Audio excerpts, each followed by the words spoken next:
13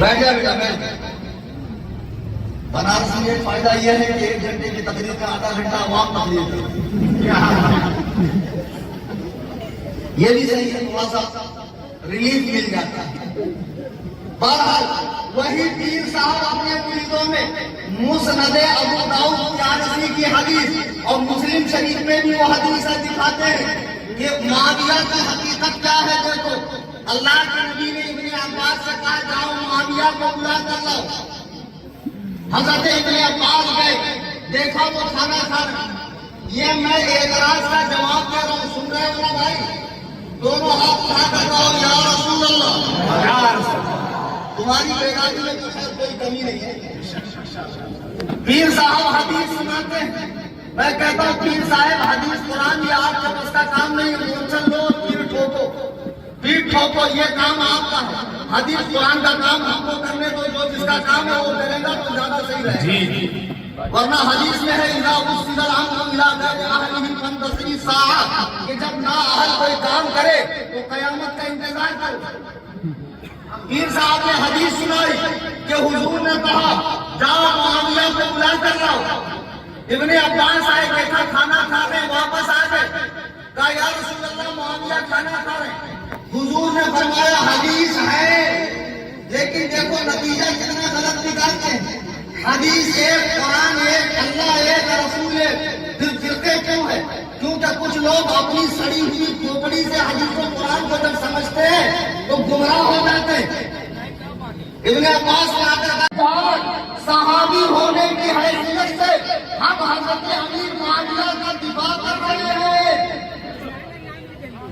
عجیب دور آ گئے، میرے خیال سے 10-15 سال پہلے یہ علماء بیٹھے، بزرگ علماء، مولائی نام کو کوئی فرقہ تھا، عجیب و غریب ایک نئی اصطلاح سنیوں میں پیدا کی جا رہی ہے۔ مولائی گھنٹے کے مولائی، حرام خور مولائی، حقیقی مولائی یہ بیٹھے ہوئے اسٹیج، بے شک یہ حقیقی مولائی ہے ہمارے سامنے، جو مولا علی کی مانے وہی مولائی ہے۔ آج اتنا آگے بڑھ گئے کہ امام شافعی کا شعر سناتے ہیں کہ اگر محبت اہل بیت شیعت ہے تو اے ثقلین جنون سے دوا ہو جاؤ کہ میں نافذی ہوں۔ اور کچھ شیعہ حضرات اپنا نام قرآن سے دکھاتے ہیں کہ دیکھو ہمارا نام قرآن کے اندر ہے۔ سورہ نمبر 33 کی آیت نمبر 83 میں وَإِنَّ مِن شِيعَتِهِ لَإِبْرَاهِيمَ، اور بے شک ابراہیم کی شیعت۔ اس سوال کا جواب دوں، اجازت ہے؟ بھائی پیچھے والوں سے تو دشمنی ہے، کیا آپ حضرات اجازت نہیں عطا فرما رہے ہیں؟ بتائیے نا، آپ کی اجازت کے لیے اٹکا بیٹھے، اجازت ہے بھائی؟ اچھا یعنی ہاتھ سے ہی کام چلا لیں گے۔ آج کل 3 لوگوں کو بھی بڑا شوق ہوا اپنے آپ کو شیعہ بولنے میں، اور کہہ رہے ہیں قرآن میں یہ نام آیا کہ حضرت ابراہیم کی شیعت۔ جب اس طرح کی بات آئے تو بولی باتیں پوچھا، زیادہ لمبا نہیں جانا کہ قرآن میں حضرت ابراہیم کو جو شیعہ کہا گیا ہے وہ مذہب شیعہ کے پیروکار کے طور پر کہا گیا ہے یا گروہ کے معنی میں کہا گیا ہے؟ گروہ کے معنی میں یا مذہب شیعہ کے پیروکار؟ تو خدا کی قسم وہ یہ نہیں کہہ سکتا کہ مذہب شیعہ کے پیروکار کے طور پر، اس لیے کہ مذہب شیعت کو مولائے کائنات کے بعد سے شروع ہوا اور کوئی نبی کسی امتی کی پیروی نہیں کرتا۔ حضرت ابراہیم نبی ہے اور سرکار انہیں کی آل پاک میں سے۔ یہاں گروہ کے معنی میں شیعہ آیا، گروہ گروہ، اس میں شیعاتی کی جو ہاں ہے اس کی ضمیر، اس کا مرجع حضرت نوح ہے، یعنی ابراہیم بھی نوح کے گروپ میں سے۔ ابراہیم بھی جیسے وہ اللہ کے نبی ہیں، اللہ کا پیغام سناتے ہیں، توحید بتاتے ہیں، یہی کام ابراہیم کر رہے، اس معنی میں شیعہ کہا گیا ہے۔ اب تم کو دیکھنا ہے قرآن میں شیعہ کہاں آیا ہے، آئیے میں آپ کو دکھاتا ہوں قرآن میں شیعہ کہاں آیا ہے۔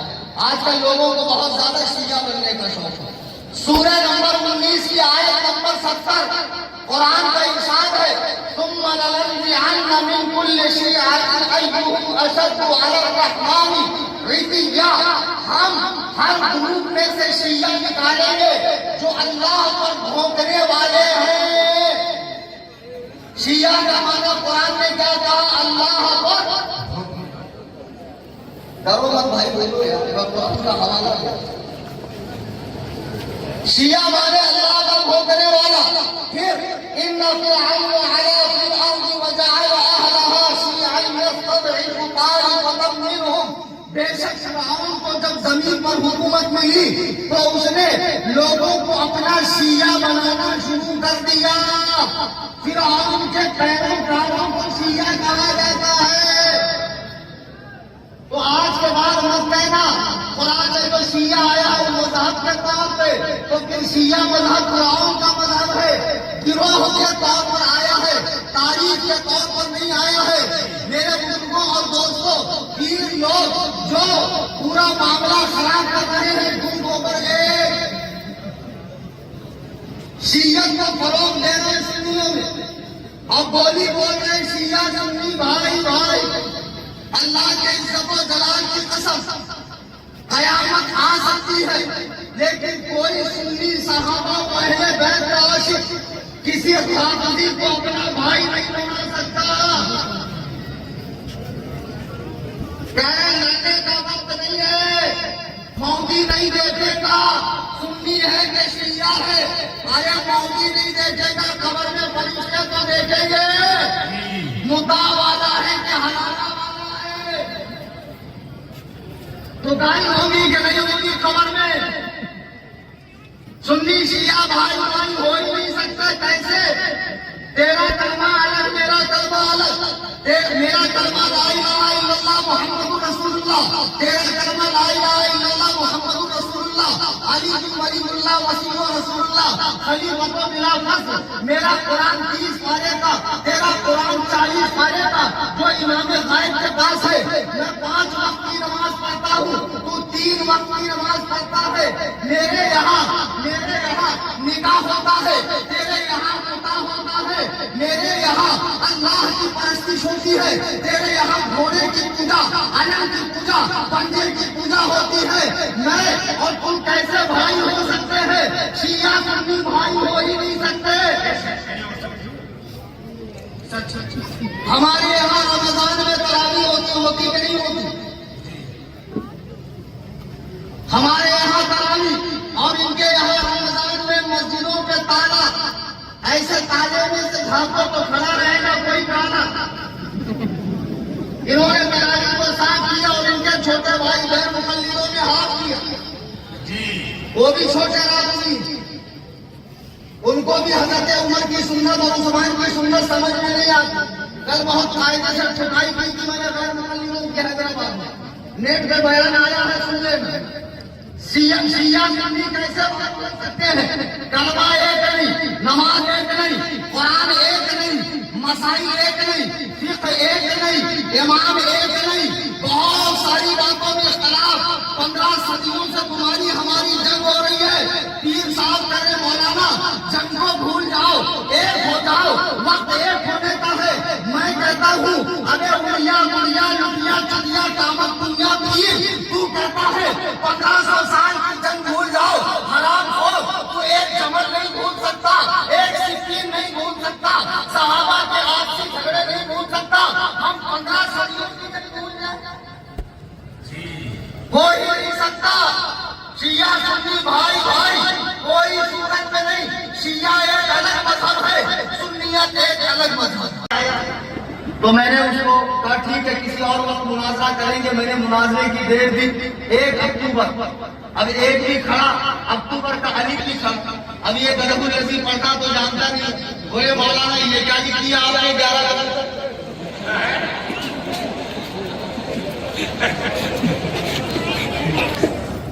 قسم بتاؤ کیسے کیسے پاجامہ لوگ۔ ایک صاحب مناظرہ کرنے آئے تو میں نے کہا چلو ان کا ٹیسٹ کرواؤں گا، تو میں نے لکھا دادی اجمیر گئی، میں نے کہا پڑھو، بولے دادی آج مر گئی۔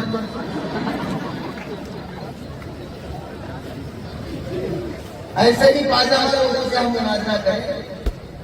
بنارس میں جتنے تفصیلی مولائی پیر ہیں جا رہا ہوں سن لو. تقریر بند ہوئی, مناظرہ نہیں. گٹھیا دبا دوں گا, ٹیٹوا دبا دوں گا, چڑھ جاؤں گا. اور جب تک حضرت ملک الموت کو قبض نہ کر لے چھوڑوں گا نہیں. حرام زادوں, صحابہ پر بھونکنا بند کرو. کھلا میری طرف سے چیلنج ہے, مناظرہ دے دو. کرناٹک میں بجٹ بہار میں مولانا حسان رضا صاحب خلیق العلماء کے لڑکے صاحب مادے, یہ میرے نمائندے ہیں. میرے جانے کے بعد کوئی بھی خانقاہ ہو, کوسری ہو یا کوئی بھی ہو, کسی بھی خانقاہ سے تعلق رکھنے والا, رافضیت کی بولی بولنے والا ہو, تمام صحابہ کے حاضر ہونے, ثقہ ہونے, جنتی ہونے, اللہ کا انتخاب ہونے, حضور کے پسندیدہ ہونے, تنقید سے بالا تر ہونے اور ان سے محبت فرض ہونے پر مجھ سے مناظرہ کرنا چاہے تو یہ فقیر بمبئی سے آ کر مناظرہ کرنے کو تیار ہے. اور سنو, مجھے یہ دھوس مت دینا, ہمارا سلسلہ اتنا بڑا ہے اور مریدین اتنے زیادہ ہے اور اتنی FIR ہو جائے گی. الحمدللہ میں تو پوری دنیا میں کہتا ہوں, کیا دبے جس میں حمایت گاہ ہو پنجا تیرا, شیر کو خطرے میں لاتا نہیں کتا.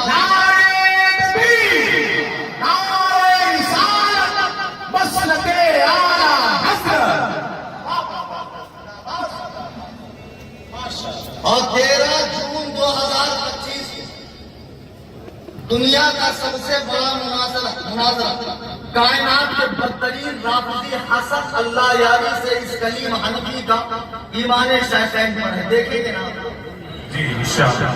کہاں دیکھیں, کون سے شیخین؟ یہ جتنے آگے بیٹھے سب ویل ٹرینڈ لوگ ہیں ماشاءاللہ, سب ایکسپرٹ لوگ. اپنا موبائل نکالے, بہت اچھی چیز آپ کو دکھا رہا ہوں. 13 تاریخ کا مناظرہ آپ ڈائریکٹ دیکھیں.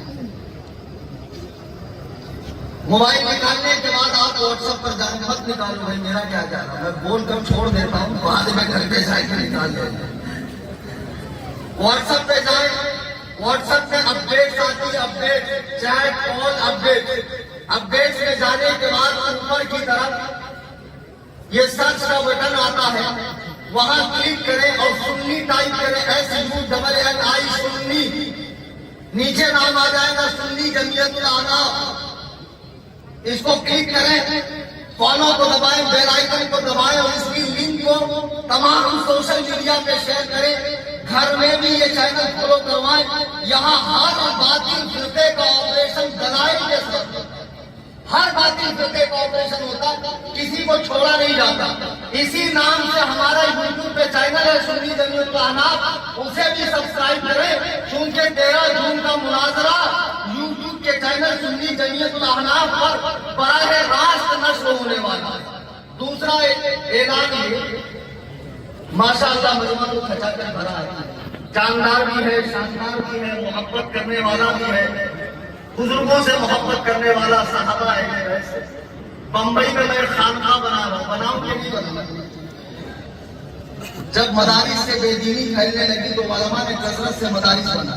کبھی آپ نے سنا کوئی عالم خانقاہ بنا رہا ہوں, میں بنا رہا ہوں. خانقاہ حنفی, سنی دارالفلاح و رضوی دارالفلاح. یہ جو رضوی دارالفلاح ہے یہ ایکچولی ٹھکائی سینٹر ہے, جہاں دماغ سے پینڈل لوگوں کو لایا جائے گا تو ان کا جو پہلا مالا خالی ہے وہاں سے گوبر نکال کے دماغ بھرا جائے گا.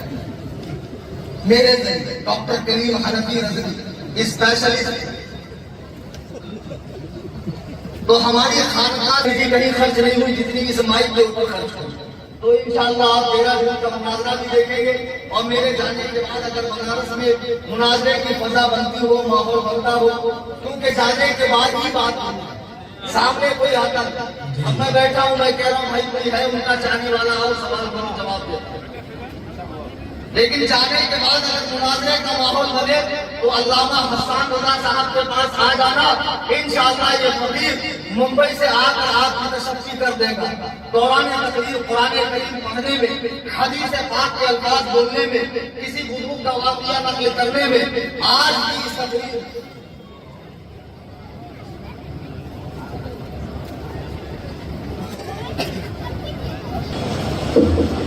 درود پاک پڑھیں اللہم صلی اللہ اللهم صل کہاں ہے جناب شہزادے حضور محدث کبیر علامہ جمال مصطفیٰ صاحب تشریف لا گئے.